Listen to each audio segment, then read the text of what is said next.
Kepemimpinan Rasulullah, cermin untuk menilai kekuasaan hari ini.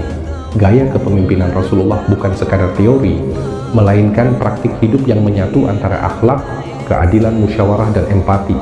Beliau memimpin dengan siddiq, amanah, tabligh, dan fathanah, serta menempatkan diri sebagai pelayan umat, bukan penguasa di atas penderitaan rakyat. Pertanyaannya hari ini bukan siapa presidennya, melainkan sejauh mana kekuasaan meneladani nilai kenabian, akhlakul karimah, kekuasaan yang beradab. Rasulullah memimpin tanpa mencela, tanpa merendahkan, bahkan kepada mereka yang menyakiti. Kekuasaan hari ini diuji bukan oleh kerasnya pidato, tetapi oleh kelembutan sikap saat rakyat terluka. Ketika bencana datang dan air mata mengalir, akhlak pemimpin terlihat, apakah hadir dengan empati atau sekadar pernyataan formal. Keadilan dan kesetaraan, rakyat bukan angka. Rasulullah menegakkan keadilan tanpa pandang bulu. Di hadapan beliau yang kuat dan lemah sama di mata hukum. Dalam praktik kekuasaan modern, keadilan sering tersandung indikator administratif. Rakyat yang menderita kadang direduksi menjadi angka, laporan, dan status. Padahal dalam teladan Nabi, satu tangis saja cukup untuk menggerakkan pemimpin. Musyawarah, mendengar yang tak punya ekses. Musyawarah Nabi memberi ruang pada suara yang tak dominan.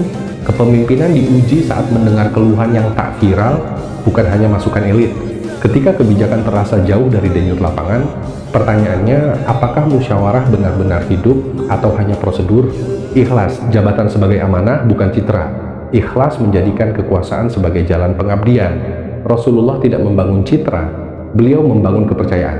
Dalam dunia modern, godaan pencitraan besar. Namun kepemimpinan kenabian mengingatkan yang dinilai Allah bukan narasi, melainkan keberpihakan nyata. Siddiq dan amanah, janji yang dibuktikan. Kejujuran dan amanah melahirkan integritas. Rakyat memaafkan kekurangan tetapi sulit memaafkan pengingkaran amanah. Ketika kebijakan terasa tidak sejalan dengan rasa keadilan, krisis kepercayaan pun muncul.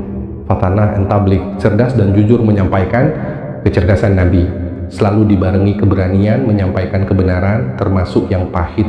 Kepemimpinan modern diuji. Apakah transparan menjelaskan keterbatasan atau menyederhanakan kenyataan demi stabilitas semu? Melayani dan empati.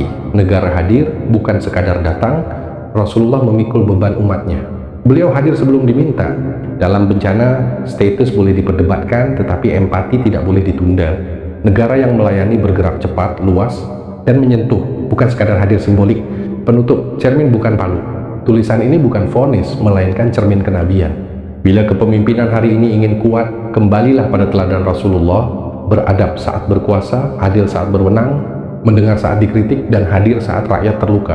Karena pada akhirnya kekuasaan akan ditanya bukan tentang stabilitas citra semata,